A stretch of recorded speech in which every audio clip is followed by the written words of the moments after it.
ఓం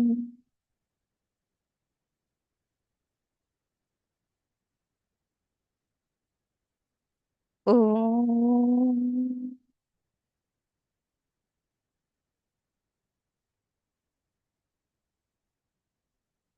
ఓం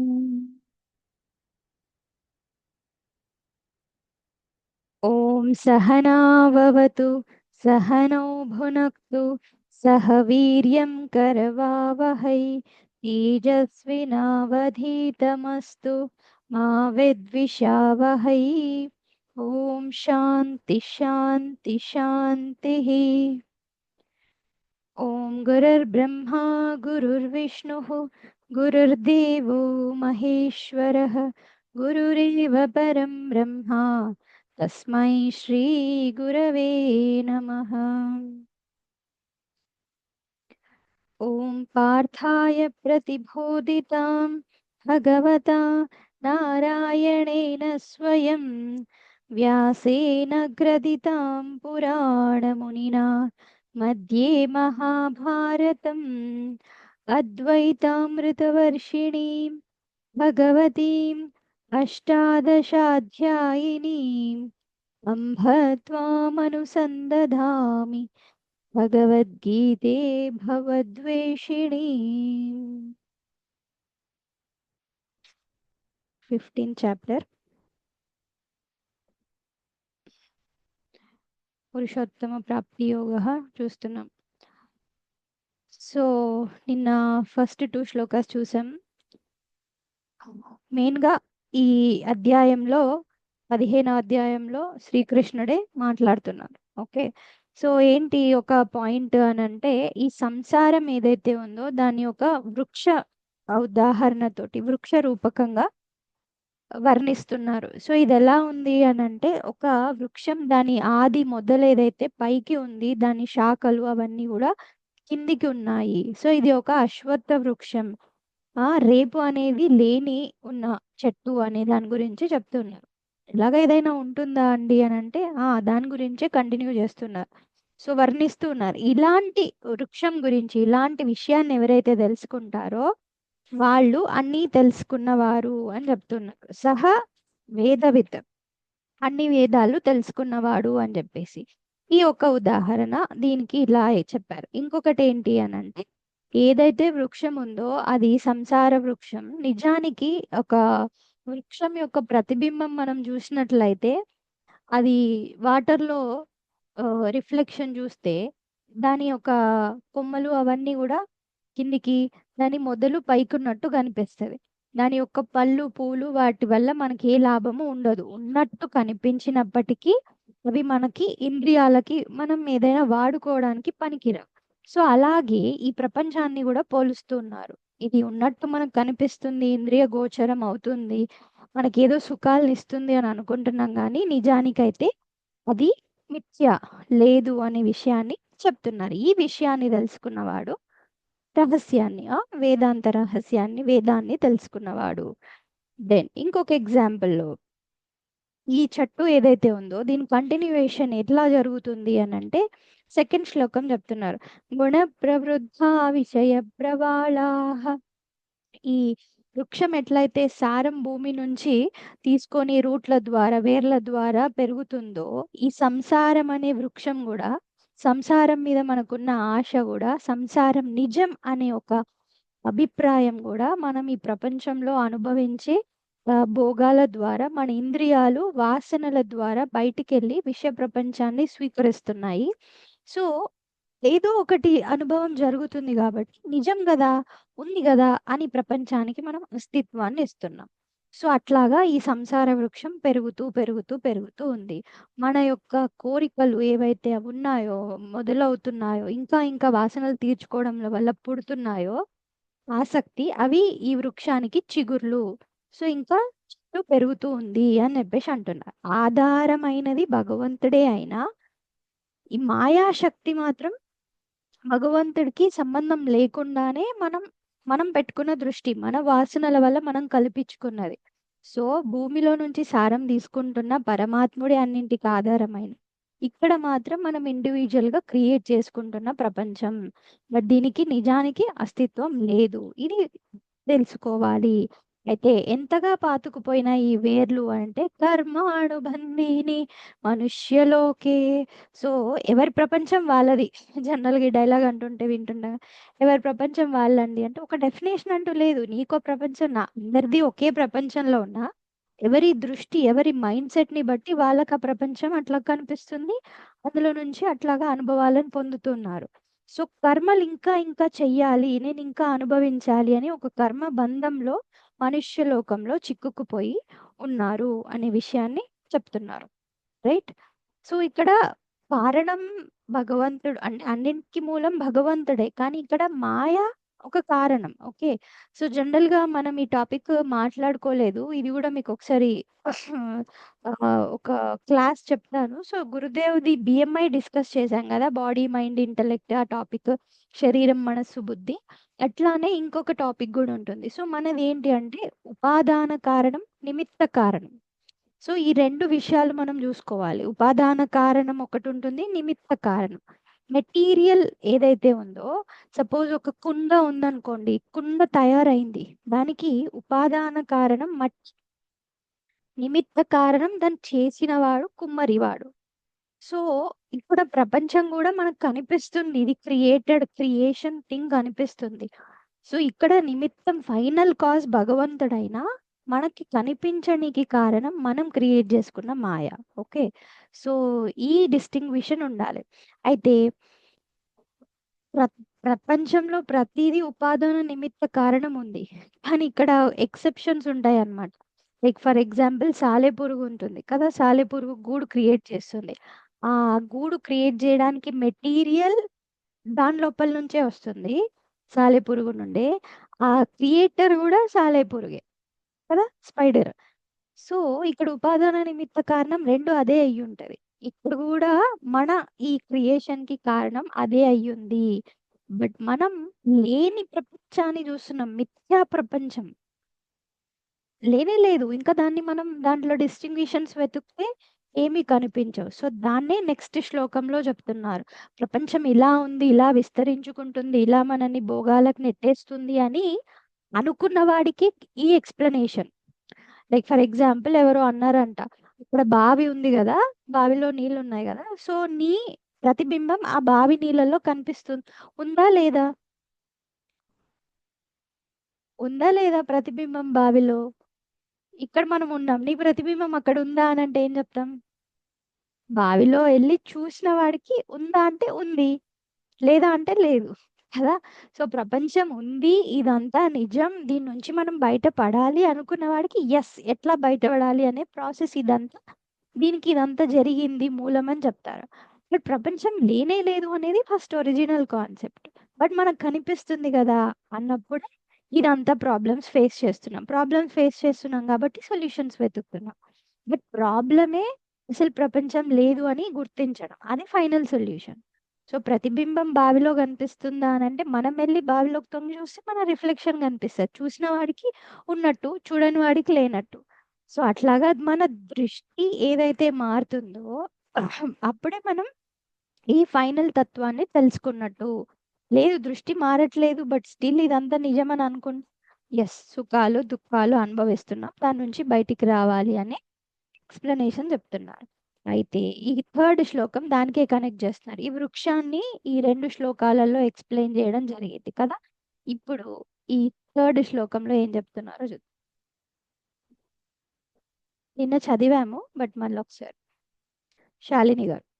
న రూపమస్యేహ తతోపలభ్యతే न रूपमस्येह तथोपलभ्यते నాంతో న చాధిర్న చ సంప్రతిష్ఠా नान्तो न चादिर्न नान्तो न चादिर्न च प्रतिष्ठा న చ సంప్రతిష్ఠా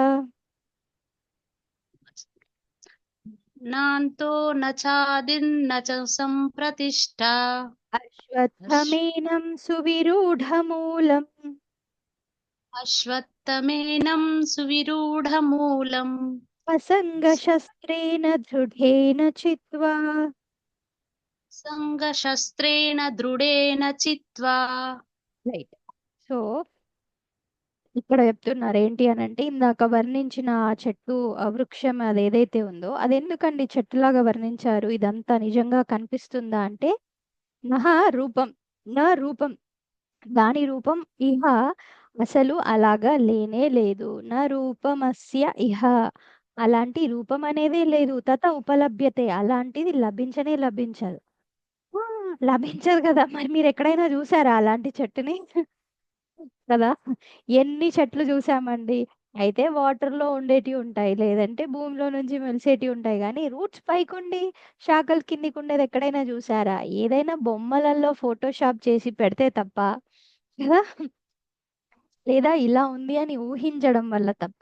ఇక్కడ రెండు ఆలోచించాలి. అలాంటి వృక్షం అనేది ఒక కాన్సెప్ట్, ఇంకొక కాన్సెప్ట్ ఏంటి అని అంటే, ఫర్ ఎగ్జాంపుల్ ఉత్తమమైంది ఆర్ ఉత్కృష్టమైంది ఆర్ ఫస్ట్‌ది పైనకుంటది అని జెప్పేసి. ఇప్పుడు జనరల్‌గా మనం ఫ్యామిలీ ట్రీ అని డ్రా జేస్తుంటాం. వంశవృక్షం కదా! వంశవృక్షం డ్రా జేసినప్పుడు ఫస్ట్ ఎవరుంటారు? పెద్ద పెద్ద పెద్ద ముత్తాత పైనుంటాడు కదా! ఆ ముత్తాత ఆయన ఎవరిని పెళ్లి జేసుకున్నాడు? వాళ్ళ పిల్లలెంతమంది? వాళ్ళ పిల్లలెంతమంది? వాళ్ళెవరిని పెళ్లి జేసుకున్నారు? సో, ఆ వంశవృక్షంలో పెద్దాయన ఫస్ట్ ఉంటాడు. తర్వాత మనం ఎక్కడో మధ్యలో కిందికి మనుమలు, మనుమరాళ్ళంతా ఫ్యామిలీ వృక్షం అంతా కిందికొచ్చేస్తది. సో, పైన చాలా నారో ఉంటది. కిందికొచ్చిన కొద్దీ పెరుగుతూ ఉంటది. వెడల్పవుతూ ఉంటది. శాఖలు, కొమ్మలు, బ్రాంచెస్ కిందికొచ్చిన కొద్దీ పెరుగుతూ ఉంటాయి. సో, ఇది గూడా అట్లా అనుకోవచ్చు. సో, ఇక్కడ ట్రీ అంటే లిటరల్‌గా ట్రీ అనుకోవచ్చు. దానికొక కైండ్ ఆఫ్ మీనింగ్, అదొక కైండ్ ఆఫ్ ఎక్స్‌ప్లనేషన్. సెకండ్ వంశవృక్షం అని అన్నప్పుడు మెయిన్ పర్సన్ పైనకుంటాడు. తర్వాత తర్వాత అడిషనల్స్ వచ్చిన వాళ్ళంతా కిందికుంటారు. వాళ్ళు చాలా శాఖోపశాఖలుగా పెరుగుతూ ఉంటుంది ఫ్యామిలీ కదా! సో, అట్లా గూడా అనుకోవచ్చు. అయితే నిజానికి ఇట్లాంటి వృక్షం అయితే ఎక్కడా లేదు. నా రూపం అస్య ఇహ తత ఉపలభ్యతే. ఇదెక్కడా లభించదు ఇలాంటిది. మరెందుకండి? ఎట్లా ఉందండి? నా అంతః, నా చ ఆదిః, నా చ సంప్రతిష్టః. ఒకవేళ మనం ఫైండ్ ఔట్ చేద్దామని జూషినా దాని ఆది, దాని స్టార్టింగ్ పాయింట్ ఏంటి అని ఫైండ్ ఔట్ చేద్దామని జూషినా అదెక్కడా దొరకదు. దాని ఎండ్ గూడా లేదు. మనం చూడలేము. నా సంప్రతిష్ట, దాని మధ్య తిష్ట ఎక్కడుంది అనేది గూడా మనకి దొరకని విషయం. సో, సంసారం ఎక్కడ మొదలైంది? ఎప్పుడు మొదలైంది? అసలు ఎవర్రా బాబు ఈ సంసారాన్ని మొదలుపెట్టారు అని ఒకవేళ మనం ఆలోచించి వెనక్కి వెళ్ళి చూసినట్లయితే కూడా ఇది దొరకని ఆన్సర్. అదేంటండి దొరకదా మనకేమి అనంటే, ఇప్పుడు ఫర్ ఎగ్జాంపుల్ మనకి ఈ ఎడారులలో ఎండమావులుంటాయి గదా! ఎండమావులు. ఆ! సో, వీటిని వెతుకుదాము నిజంగానే ఆ ఎండమావులున్నాయి. వాటెక్కడ స్టార్ట్ అయిందో చూద్దాము అని పోతే, ఆ వాటర్ లేవండి. నీళ్లున్నట్టు కనిపిస్తాయి. సో, దాని ఆదెక్కడుందో మొదలు పెడదాం. దొరుకుదాం. ఈ ఎండమావులు ఎలా స్టార్ట్ అయినాయో పోయి వెతుకుదాము అంటే సైంటిఫికల్‌గా ఏదైనా ఫార్ములా దొరుకుద్ది గానీ, ఎగ్జాక్ట్‌గా ఆ రూపం కనిపించినంత నిజంగా అక్కడుండదు. కదా! సో, సంసారం మనకట్లాగా ఇంద్రియ గోచరం అయిందే కానీ, మనం ఫైండ్ ఔట్ చేద్దాం దీని ఆది, మూలం అనంటే అది ఉండదు. ఎందుకుండదండి? ఎందుకంటే అది లేదు. నిజానికది లేదు. మిథ్య. సో, ఎండమావులు వాటర్ ఉన్నట్టు కనిపిస్తున్నాయి. కానీ నిజంగా వాటర్ ఉన్నాయా? లేవు. ఎంత ముందుకెళ్ళినా, ఎంత చివరికెళ్ళినా మనం ఇంకా ముందుకెళ్తూ ఉంటే అది ఇంకా ముందుకెళ్తున్నట్టు, ఆ ప్లేసెస్ మారుతున్నట్టు కనిపిస్తూ ఉంటుంది. ప్రతీదీ అట్లానే. సో, మనం వెతుకుదామని వెళ్తున్న సిట్యుయేషన్ ఏదైతే ఉందో నిజానికది లేదు. లేని దాన్ని ఇంకెలా ఫైండ్ ఔట్ జేస్తాం? బట్ ఉన్నట్లు కనిపిస్తుంది. అందుకే దాన్ని మాయా అనన్నారు. అందుకే దీనికి ఆది, అంతం, సంప్రతిష్ట ఏదీ లేదు. సో, ఇది గోచరం అయ్యేది మన ఇంద్రియాలకి గోచరం అంటే అనిపిస్తుంది మనకట్లాగా. కానీ నిజానికి లేదు. సో, అదే మాయ. ఆ మాయ ఉంది అని తెలుసుకోవడమే రియాలిటీ. ఓకే. సో, నాంతో న చాధిర్న చ సంప్రతిష్ట అశ్వత్థమేనం సువిరూఢమూలం. కానీ ఇది ఎట్లాగా అయిపోయింది అనంటే, సువిరూఢ అంటే యూనో చాలా పాతుకుపోయింది. దృఢంగా, నిశ్చయంగా పాతుకుపోయింది. ఎట్లాగా? మనం ఇదే నిజము అనే ఒక భావంతోటి మన మైండ్‌లో గాని, మన దృష్టిలో గాని, మన యాక్షన్స్‌లో గాని ఈ అశ్వత్థం వృక్షం ఇది సో కాల్డ్ ఈ పరిస్థితి ఏదైతే ఎక్స్‌ప్లెయిన్ చేశారో, ఈ ప్రపంచం ఉంది, విషయభోగాలు అనుభవిస్తున్నాము, ఇంద్రియాలతో ప్రపంచాన్ని చూస్తున్నాము, ఇది నిజమే కదా! ఈ ఒపీనియన్స్ అన్నీ చాలా దృఢంగా మన లోపల పాతుకుపోయాయి. బట్ ఏంటి పాతుకుపోయింది? అశ్వత్థం అసలు రేపు అనేది లేనిది. అంటే ఫ్యూచర్ లేనిది. అంటే ఎగ్జిస్టెన్సే లేనిది. లేని విషయం మన లోపల పాతుకుపోయింది. ఒకసారి కొన్ని రోజుల తర్వాత మనకి ఆహ్, కొన్ని ఉంటాయి గదా! మూవీస్‌లో చాలా సంవత్సరాల తర్వాత ఈ పిల్లలు మన పిల్లలు కాదండి ఆర్ ఈ తల్లిదండ్రులు నా తల్లిదండ్రులు కాదండి అనే విషయం తెలిస్తే ఒక్కసారి అమ్మా! తీసుకోవడానికి ఎంత హెవీ ఉంటది. అంటే ఇన్ని రోజులు వీళ్ళనుకోని ఉంటున్నామా? ఇప్పుడు ఉంటున్నామా? ఆర్ సపోజ్ ఎన్నో రోజులకు అర్థమైతది. నేనిట్లాగా బికారి వాడిని గాదు, బిగ్గర్‌ని గాదు. మా తాతల ఆస్తంతా నాకుంది అనంటే వావ్! ఇంత రిచెస్ట్ పర్సనా? నేను ఇట్లాంటి లైఫ్ జీవించానా? ఇదా బికారి లైఫ్ జీవించానా అని జెప్పేసి అనుకుంటాం గదా! ఈసారి ఆ రియలైజేషన్ ఎట్లుంటది? అట్లాగా నిజం కాని దాన్ని మనం ఎన్నో రోజుల నుంచి నిజం అని అనుకుంటున్నాం. అది మళ్ళీ మన మైండ్‌లో గట్టిగా పాతుకుపోయింది. ఇదే నిజం. ఈ ప్రపంచమే నిజం. నేనే నిజం. నేను నా శక్తితోటి ఇంత సంపాదించాను. అదే నిజం. నేనింత కష్టపడ్డాను. ఇదే నిజం అని జెప్పేసి ప్రపంచానికి భగవంతుడి కంటే ఎక్కువ ప్రియారిటీ ఇస్తున్నాం. ఎక్కువ ఎగ్జిస్టెన్స్ ఇస్తున్నాం. ఎక్కువ వాలిడిటీ ఇస్తున్నాం. సో, అది మన లోపల గట్టిగా పాతుకుపోయింది. ఆ వృక్షాలట్లా భూమిలోకెళ్ళి బాగా బలంగా, దృఢంగా అయినట్టు, ఈ మన సంసార వృక్షం గూడా మన లోపల ఇట్లా పాతుకొనుంది. సంసార ఆలోచనలు గూడా. మరి దీన్ని ఎట్లా అండి బ్రేక్ జేయాలి? అందుకే దీన్నొక చెట్టు ఎగ్జాంపుల్ లాగా చెప్పారు. ఎందుకు చెట్టు మనం కొట్టేస్తే పోతుంది కదా! ఛేదించొచ్చు చెట్టుని. అందుకే ఈ సంసార వృక్షాన్ని ఎట్లా ఛేదించాలి అంటే అసంగశస్త్రేణ దృఢేన చిత్వా. సో, దీన్ని మనం బ్రేక్ చేసే అవకాశం, ఛేదించే అవకాశం ఉంది. జనరల్‌గా చెట్టునైతే ఎలా కొట్టేస్తారు? ఒక షార్ప్ గొడ్డలియో ఏదో ఒకటి తీసుకొచ్చి దాన్ని మొత్తం కొట్టేస్తారు. వేర్ల సైడ్ నుంచి గూడా పీకి పడేస్తారు. ఇక్కడ గూడా ఈ వృక్షాన్ని, సంసార వృక్షాన్ని ఛేదించాలి అనంటే మన లోపల అసంగ భావం, అసంగ శస్త్రేణ సంఘ ఆయుధంతోటి మనం ఛేదించాలి అంటున్నారు. సంఘ ఆయుధం అంటే సంఘభావం లేకపోవడం. సంఘభావం లేకపోవడం అనే ఒక ఆలోచనతోటి అంటే ఒక ఆలోచన విధానాన్ని మార్చే దృష్టి ఏదైతే ఉందో దాంతోటి మనం ఈ వృక్షాన్ని ఛేదించాలి అంటున్నారు. దాన్నే అసంగంగా ఉండడం అంటే వైరాగ్యంతోటి ఛేదించమని చెప్తున్నారు. అంత బానే ఉందండి. మళ్ళీ మొదటికొచ్చారు. వైరాగ్యం అంటేనే మనకి నచ్చదు. గృహస్థులకి ఏదన్నా చెప్పండి. పూజలు జెప్పండి, యజ్ఞాలు జెప్పండి, హోమాలు జెప్పండి, పారాయణాలు జెప్పండి, గుడిలకెళ్ళమనండి, యాత్రలకెళ్ళమనండి. Okay. Fun and entertainment family trip లాగా అన్నీ జెయ్యొచ్చు. ఫ్యామిలీ ఒకేషన్స్ లాగా అందరిని పిలుచుకొని భోజనాలు పెట్టి, మేమింత జేశామండి అని బ్యానర్‌లు కొట్టుకొని చూపిచ్చొచ్చు. కానీ వైరాగ్యం అంటే మాకు సెట్ గాదు. మీకే సెట్ అవుతది మాతాజీ. మీరు జేసుకోండి ఆ విషయం. కదా! ఆ వైరాగ్యం అంటే అదెక్కడో ఏదో హిమాలయాల్లో ఎక్కడో ఉన్న వాళ్ళకి సెట్ అయితది. ఇవన్నీ మాకెందుకండి? అంటే మా దగ్గర ఈ శస్త్రం లేకపోతే మరి మేము ఛేదించలేమా? ఛేదించలేరు. ఎవ్వరు ఛేదించలేరు. బయటికి గృహస్థా, లేకపోతే సన్యాసియా, లేకపోతే వానప్రస్థ ఇది కాదు. మన మనస్సులో విరాగ భావాన్ని పెంచుకోవడమే వైరాగ్యం. కాదండి. మేము ప్రపంచంలో ఉండాలి.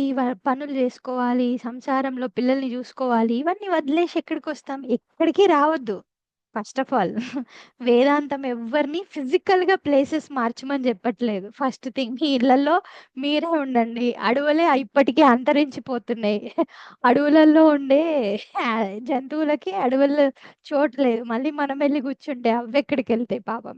కాబట్టి ప్లీజ్ ఎవరు దయచేసి హిమాలయాలకెళ్ళకండి. ఎందుకు ఆల్రెడీ కరిగిపోతుంది. ఐస్ అంతా కరిగి వాటర్ అయిపోతున్నాయి. కాబట్టి అక్కడ వేడి పెరుగుతుంది. సో, అక్కడ వెళ్ళకండి. ఏం చేయాలండి మరి? అసంగ భావం ఎట్లా పెంచుకోవాలి? అంటే మేము పనులు చేసుకుంటూ, సంసారంలో ఉంటూ ఇంతకీ అసలు అసంగ భావం అంటే ఏంటి? వైరాగ్యం అంటే ఏంటి? ఒకటి వైరాగ్యం అంటే బయట వదిలేయడం కాదు. కదా! బయట సిట్యుయేషన్స్‌ని, బయట కంఫర్ట్స్‌ని, బయట లగ్జరియస్ థింగ్స్‌ని బయట మాత్రమే వదిలేయడం కాదు. లోపల వాటి పైన ఉన్న విపరీతమైన భావనలని వదిలేయడం. మేము ప్రపంచంలో సుఖాలు అనుభవించొద్దా అండి అనంటే, అనుభవించండి. బట్ గుర్తుంచుకోండి అది తాత్కాలికమని. ఎవరో గురుదేవ్ దగ్గర ఇట్లా గురుదేవ్ చెప్తూ ఉంటారు గదా! సో, మార్నింగ్ కాఫీ తాగుతారు. లెటర్స్ రాసేటప్పుడు గురుదేవ్. అయితే ఒకరింట్లో మార్నింగ్ కాఫీ ఏదో తీసుకొచ్చి ఇచ్చారంట. సో, గురుదేవ్ టేస్ట్ చేశారంట. టేస్ట్ చేసి వాహ్! సూపరుంది కాఫీ అని జెప్పేసి ఎవరన్నారండి బయట సుఖాలలో ప్లెజర్స్ లేవని, సంతోషాలు లేవని ఎవరన్నారసలు? ఎంత సూపరుంది కాఫీ అసలు అద్భుతం అని జెప్పేసి అన్నారట. కానీ తాత్కాలికం అని గుర్తుపెట్టుకోవాలి అని అన్నాడంట. Pleasure is there but remember it is very temporary. అప్పుడు దాని వల్ల కలిగే వాసనలు గాని, ఆ ప్లెజర్‌ని మళ్ళీ మళ్ళీ అనుభవించాలి అనే నెపం గాని, మన లోపల అది ఉత్పన్నం అవ్వదు. డిటాచ్‌మెంట్ తోటి పనులు చేయడం వల్ల, డిటాచ్‌మెంట్ తోటి రిలేషన్‌షిప్స్‌లో ఉండడం వల్ల, అది ఒక అందాన్ని తీసుకొస్తది. గ్రేస్‌ఫుల్‌ని తీసుకొస్తది. ఇప్పుడు ఆహ్, గురుదేవ్ భజన్‌లో గూడా ప్రేమ హృదయినం పరమ విరాగినం అని ఉంటది. అంటే ప్రేమ ఉండదా అండి వీళ్ళందరికీ? మహాత్ములు వీళ్ళందరూ గ్రేట్ పీపుల్ వీళ్ళెవ్వరు ఆ బంధాలన్నీ వదిలేసిపోతారు. వీళ్ళకెవరి మీద ప్రేమ ఉండదా అంటే, నో వాళ్ళకే ఎక్కువ ప్రేమ ఉంటది. ఎందుకు? ఆ ప్రేమ బంధించే ప్రేమ గాదు. బంధాల నుంచి బయటికి తీసుకొచ్చే ప్రేమ. అందుకే పరమ విరాగినం. పరమమైన వైరాగ్యంతోటి వాళ్ళందరినీ సమానంగా ప్రేమించగలుగుతారు. అన్ని సిట్యుయేషన్స్‌ని ఒకలాగా చూడగలుగుతాం. ఆ దృష్టి ఏదైతే ఉందో ప్రపంచంలో గాని, భగవంతుడి వైపు గాని మనల్ని ఉన్నతంగా ముందుకు తీసుకెళ్తాయి. ఆ వైరాగ్యం అందరికీ ఉండాలి. సో, ఆ ఆ సంఘభావం లేకుండా ఏదైతే ఉందో దానివల్ల సంసారంలో లోటుపాట్లు అర్థమవుతాయి. ఒకసారి అందులో లోటుపాట్లు అర్థమైనప్పుడు డీప్‌గా వెళ్లి ఎమోషనల్ అయిపోయి ఇంటెలిజెన్స్‌ని, బుద్ధిని కోల్పోకుండా ఉండి, బుద్ధిగా వ్యవహరించడం ఎట్లాగా అనేది అర్థమవుతుంది. అప్పుడు వాడు రియల్‌గా ఎంజాయ్ చేస్తాడు. సపోజ్ దీన్నెట్లా ఉదాహరణ చెప్తారు తెలుసా? అంటే వైరాగ్యం అనేది పెద్ద వర్డ్ అయినా, మనం దాన్ని ఎట్లాగా సింపుల్‌గా అర్థం చేసుకుంటున్నాం. ఎంత ఈజీగా ఇంప్లిమెంట్ చేస్తుంటే లైఫ్ అంత సింపుల్‌గా కనిపిస్తది. సపోజ్ ఇప్పుడు మనకి ఎవరైనా చాక్లేట్ ఇచ్చారనుకోండి. చిన్న పిల్లలుంటారు. వాళ్ళకి చాక్లేట్స్ ఇస్తాం. వాళ్ళకి ఫుల్ ఎక్సైట్‌మెంట్ అన్నమాట. చాకీ, చాకీ, చాకీ అని చెప్పేసి ఫుల్ ఎక్సైట్‌మెంట్‌లో ఏం చేస్తారు? వాళ్ళు కొంతమంది ఫుల్ స్పీడ్‌లో ఇచ్చింది ఇచ్చినట్టే నోట్లో పెట్టుకుంటారు. కదా! మనకి అరే! అట్లా పెట్టుకోవద్దురా! ఇటివ్వు ఇట్రా, ఇట్రా, ఇట్రా నేను దాని పొట్టు తీసి ఇస్తా అని చెప్పేసి పొట్టు తీసి ఇస్తా. అట్లా అని నోట్లేసుకోవడం వల్ల, పొట్టు తీసి నోట్లేసుకోవడం వల్ల డిఫరెన్స్ ఉందా లేదా? కదా! ఆ! సింపుల్. వైరాగ్యంతో జీవించడం అనేది ఎట్లా అంటే, నువ్వు ఈ ప్రపంచాన్ని కంప్లీట్‌గా భగవంతుడినైనా కంప్లీట్‌గా తెలుసుకోగలుగుతావు. కానీ, ఆ పొట్టు ఏదైతే అడ్డొచ్చి నిజంగా టేస్ట్ గూడా రాదు కదా! ఒకవేళ కొన్ని కవర్స్ వేరే కెమికల్స్ యాడ్ జేసి, ఆ కెమికల్స్‌తో మిక్స్ అయిపోయి ఉన్న థింగ్‌ని గూడా మనం రియల్‌గా ఎంజాయ్ జేయలేం.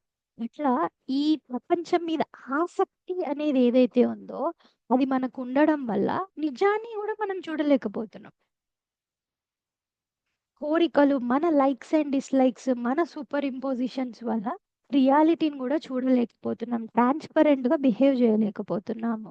సక్సెస్ అయినా సరే, ఫెయిల్యూర్ అయినా సరే, ఏదైనా సరే ప్రాపర్‌గా హ్యాండిల్ జేయలేకపోతున్నాం. ఆ చాక్లెట్‌తో తినడం వల్ల చాక్లెట్‌ని కంప్లీట్‌గా ఎంజాయ్ జేయలేనట్టు, ప్రపంచం మీద అనవసరమైన ఆసక్తి ఏదైతే ఉందో, మనని ప్రపంచంలో ఎప్పుడు వెనకబడే వాళ్ళలానే జేస్తుంది. నిజానికి ప్రపంచంలో గూడా రియాలిటీని మనం చూడలేము. అసలు ప్రపంచమే రియల్ గాదు. బట్ స్టిల్ అందులో గూడా మనం కంప్లీట్ ఎంజాయ్‌మెంట్‌ని పొందలేం. సో, అది ఏదైతే ఉందో, ఆ సంఘ భావం ఏదైతే ఉందో అది తొలగించండి. సో, అసంగ శస్త్రేణ దృఢేన చిత్వా అలాంటి ఆయుధంతో ఛేదించండి. చెప్పడానికి ఏముంది మాతాజీ, చిన్న పిల్లలు, చాక్లెట్‌లు, పిప్పర్‌మెంట్‌లు ఇవన్నీ బానే ఉంటాయి. బట్ సిట్యుయేషన్ ఎదురైనప్పుడు ఎలాంటి మైండ్ సెట్‌తో ఉండాలి? ఆ!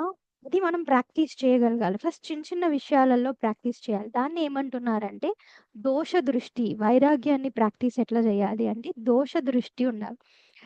అంటే దోష దృష్టి ఉండాలా మాతాజీ మాకు దోష ఇష్టం లేదు. ఇడ్లీ వడ ఉంచుకోవచ్చా అనకండి. దోషః అంటే ఇక్కడ తప్పులు ఏదైతే ఉందో దాన్ని తెలుసుకునే దృష్టి. అంటే ఒక విషయం మన దగ్గరకొచ్చింది అని అనుకోండి. దాని యొక్క టైమ్ పీరియడ్ అయినా మనం జూడాలి. సపోజ్ ఒక వస్తువు నాకు ఈరోజు ఎవరో ఇచ్చారు. దీని టైమ్ పీరియడ్ ఏంటి? దీని యొక్క టైమ్ పీరియడ్. నేను దీన్ని ఎన్ని రోజులని పెట్టుకోగలుగుతాను. నేను చచ్చేదాకా ఏదైనా ఉంచుకోగలుగుతానా? అదెప్పుడు పుట్టుకుంటదో తెలీదు. సో, దాని యొక్క తాత్కాలికత ఏంటి? అదెంత టెంపరరీ విషయం అనేది మనం గుర్తించాలి. ఒకటి. దానివల్ల నాకు ఫ్యూచర్‌లో వచ్చే ప్రాబ్లమ్స్ ఏంటి? స్వీట్ ఇష్టం. తినేసాను. ఈరోజు ఎంతమంది పెడితే అంతమందికి తినేసాను. మళ్ళీ అట్లా నెల రోజులు స్వీట్లు తినేస్తానే ఉన్నా. తర్వాత డాక్టర్ దగ్గరికెళ్తే "వద్దమ్మా ఇంక చాలు. 2, 3 బస్తాలు నువ్వే తీసి బయటికివ్వచ్చు. అంత షుగరొచ్చింది" అని అంటారు.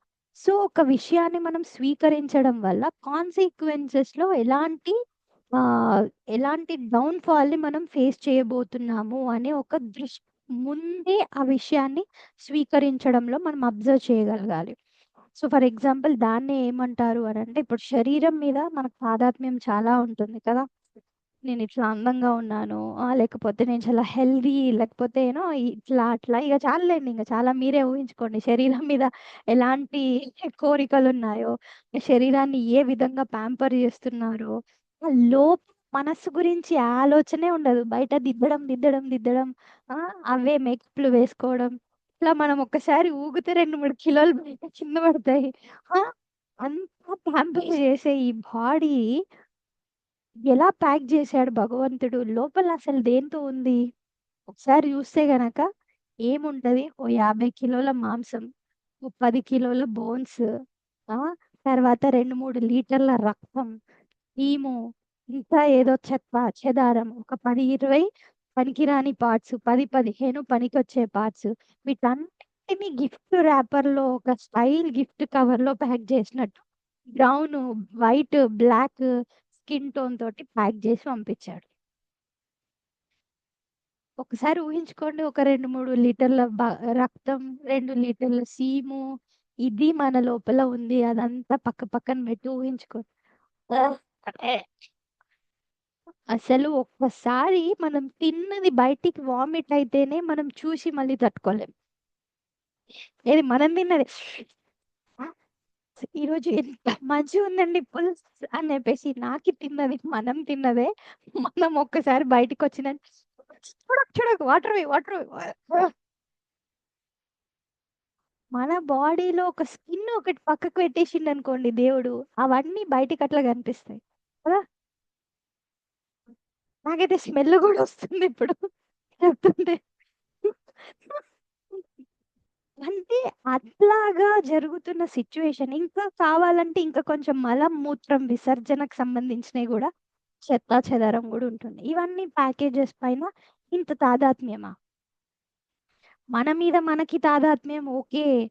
Not okay. బట్ స్టిల్ వేరే శరీరాలు గూడా అవే. వాటి మీద గూడా అవే తాదాత్మ్యాలు.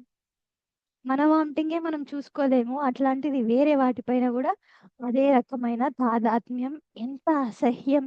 ఇట్లాగా దోష దృష్టి మనం పెంచుకోగలగాలి. ఒకటి శరీరం పైన, ఒకటి వస్తువుల పైన, అనుభవాల పైన అని తాత్కాలికమైనవే.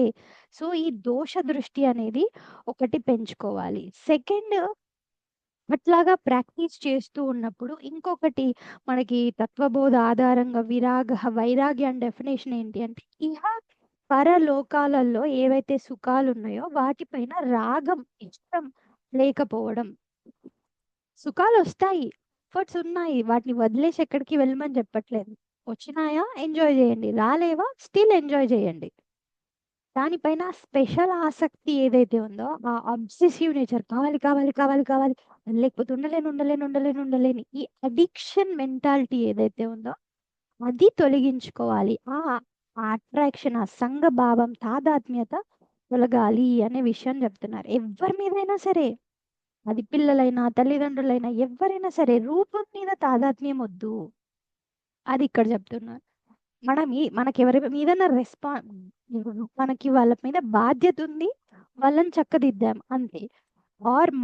మనమంటే ఎవరికైనా బాధ్యత ఉంది. వాళ్ళు మన మీద పెట్టుకున్నారు. కానీ ఈ బంధం అనవసరమైన బంధమే ఇంకా కర్మలలో పడేస్తుంది.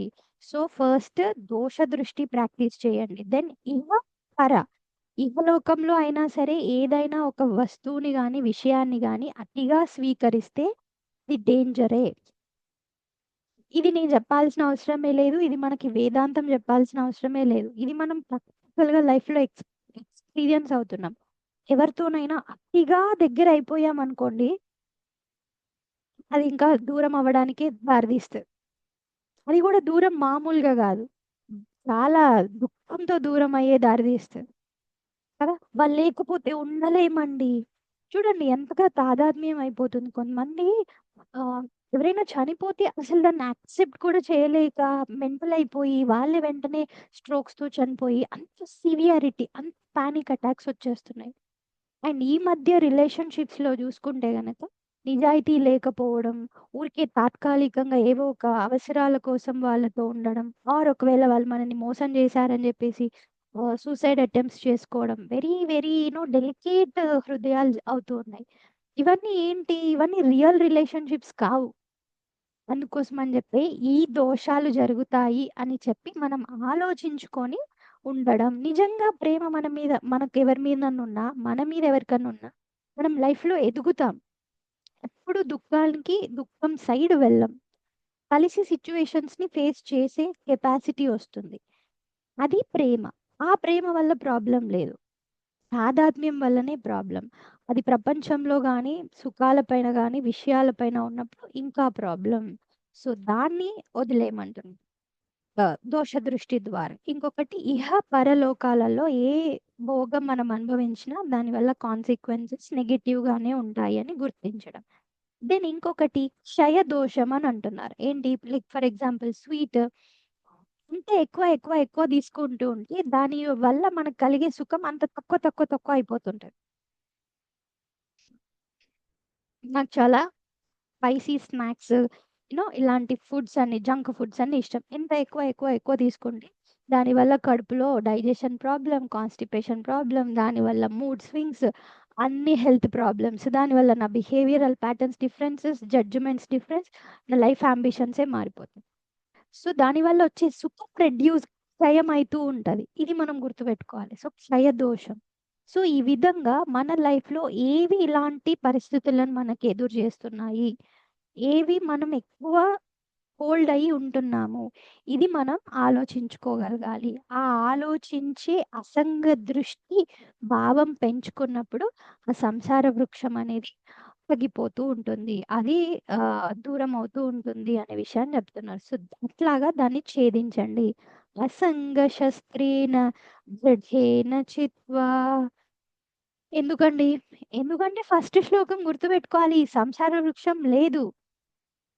ఉంది అని నువ్వు అనుకుంటే ఇదంతా స్టోరీ. రియాలిటీయే కాదిది. రియాలిటీ కాని దాన్ని వదులుకోవడానికి ప్రాబ్లమ్ ఏంటి? ఒకతను లేచి "ఏమే ఏమే బీరువాలో 10,000 క్యాష్ పెట్టాను ఏమైంది?" అనంటే, "ఆ! రాత్రి లేట్‌గొచ్చారు గదండీ! నేను పడుకునేసరికి ఎప్పుడు పెట్టారండి?" అంటే, "నీ తలకాయ నువ్వు మెలుకునే ఉన్నావు. నీకే ఇస్తే నువ్వే తాళపు చెవి తీసి బీరువాలో పెట్టావు" అనంటే భార్య షీ ఈస్ వెరీ అలర్ట్. డబ్బులొస్తే పెట్టకుండా ఎట్లా మర్చిపోతది? "లేదండి నాకివ్వలేదు" అంటే, "నీ మొహం నీకే ఇచ్చాను. నువ్వే బీరువాలో పెట్టావు. మళ్ళీ మర్చిపోయావా? ఇప్పుడు లేవు. ఏం చేసినావు చెప్పు" అనంటే, "నువ్వు ఇంటికి 2,000 తీసుకురావడమే ఎక్కువ అంటే 10,000 క్యాష్ తీసుకొచ్చావా? ఒకవేళ నువ్వు తీసుకొస్తే నేను మర్చిపోతానా? అంత లేదులే ఏం తీసుకురాలేదని" చాలా కాన్ఫిడెంట్‌గా ఆమె చెప్పింది. కూర్చొని బాగా ఆలోచించారు. 10,000 పోయినట్టున్నాయి. అయ్యో! 10,000 ఎక్కడ మర్చిపోయావయ్యా అని వైఫ్. అయ్యో! నీకే ఇస్తే నువ్వేదో చేసినావే ఎప్పుడు ఇట్లే చేస్తావు అని ఆయన. ఇద్దరు గొడవలేసుకున్నారు. పిల్లలొచ్చి కూర్చొని ఏమైనా బండిలో ఉందా? లేకపోతే ఫ్రిడ్జ్‌లో పెట్టిందా? అమ్మ ఏమైనా మర్చిపోయి వంటలో డబ్బాలేమైనా మొత్తం ఇల్లంతా కూర్చొని ఆలోచిస్తున్నారు. ఎక్కడ పోయుంటాయా అని జెప్పేసి. సో, చెప్తూ అనుకుంటూ ఆలోచించిన తర్వాత వాళ్ళకర్థమైన విషయం ఏంటి అనంటే, చెప్పండి రాత్రొచ్చారు, ఏం జేశారు? స్టెప్ బై స్టెప్ అన్నీ మాట్లాడుకుంటున్నారు. డోర్ తీశాను. నేనెక్కడ డోర్ తీశానండి. మీరే బయట కీసుంటే తీసుకొనొచ్చారు గదా! అంటే, లేదే నువ్వు రాత్రి చేపల పులుసు గూడా జేశావు గదా! అంటే, నిన్న రాత్రి దొండకాయ జేశాను. నీకు చేపల పులుసు జేయలేదు అని చెప్పి వైఫ్. అవునా! అయితే మరి చేపల పులుసు తిన్నాను. నీకొక 10,000 కట్టిచ్చాను. ఇదంతా జరిగింది గదా! అని ఆలోచిస్తే అప్పుడు అర్థమైంది. కలలో జరిగిందదంతా. ఆ! నీకొచ్చిన కలలో. మీ ఆవిడకి పిల్లలకి రాలేదా కల? మనకొచ్చిన కలలో 10,000 చేపల పులుసు ఓపెన్ జేసి హ్యాపీగా అందరూ వెల్కమ్ జేసినట్టొచ్చింది. కదా! నిజానికి అది నిజం కాదు. ఇప్పుడు కూర్చొని ఏడుస్తారా? నీ కల నువ్వు అని జెప్పేసి ఎవరు వాళ్ళ వాళ్ళ పనిలోకెళ్ళిపోతారు. దాంట్లో ఏమైనా దుఃఖమొచ్చిందా? ఏం రాలేదు. చాలా టైం వేస్ట్ అయింది తప్ప ఏం జరగలేదు కదా! ఇప్పుడు గూడా సో కాల్డ్ ప్రపంచం నిజం అనుకోని ఒక కలలో బతుకుతున్నాం. దీనివల్ల టైం వేస్ట్, ఆలోచనలు వేస్ట్, రియల్ హ్యాపీనెస్‌లో లేకుండా ఉండడం. అబ్బా! నీ డిస్కషన్ వల్ల అర్ధగంట మంచి ఒక సీరియలొచ్చింది. అది మిస్ అయింది పో అని అంటది ఇంక భార్య. మంచిగా ఏదో ఎంజాయ్ చేస్తుంటే 10,000 అని చెప్పేసి ఏదో డిస్టర్బ్ చేసావు. పో పో అంత లేదు అని కదా! నిజంగా పరమాత్మ తత్వ అనంతమైన సంతోషం స్థితి ఏదైతే ఉందో అది మన ఒరిజినల్ స్వరూపం. అది మర్చిపోయి ప్రపంచంలో తాత్కాలిక సుఖాలలో తాదాత్మ్యం పెట్టుకొని అదే రియల్ అనుకోని దృఢమైన ఆలోచనలతోటి సంసార వృక్షాన్ని పెంచి పోషిస్తున్న వాటిని విరాగ భావంతో ఛేదించాలి. ఆ ఛేదించినప్పుడు ఆ మాయ తత్వాన్ని నుంచి మనం బయటపడతాము అనే విషయాన్ని చెప్తున్నారు. ఈ విషయాన్ని ఎవరైతే తెలుసుకున్నారో దీన్ని గుర్తెరిగిన వారు సర్వాన్ని గుర్తెరిగినట్టు అనేది చెప్పడం జరిగింది. ఓకే. తెలుసుకున్నాం. తర్వాత ఏం జేయాలండి? ఈ విషయాన్ని తెలుసుకుంటూ సాధన ముందుకెట్లెళ్ళాలి అనేవి రేపు చెప్తున్నారు. రేపు చూద్దాం. హ్మ్. హరి ఓం. ఓం శాంతి శాంతి శాంతిః. హరిః ఓం శ్రీ గురుభ్యో నమః. హరిః ఓం. హరి ఓం. రేపు చూద్దాం రిమైనింగ్ క్లాస్.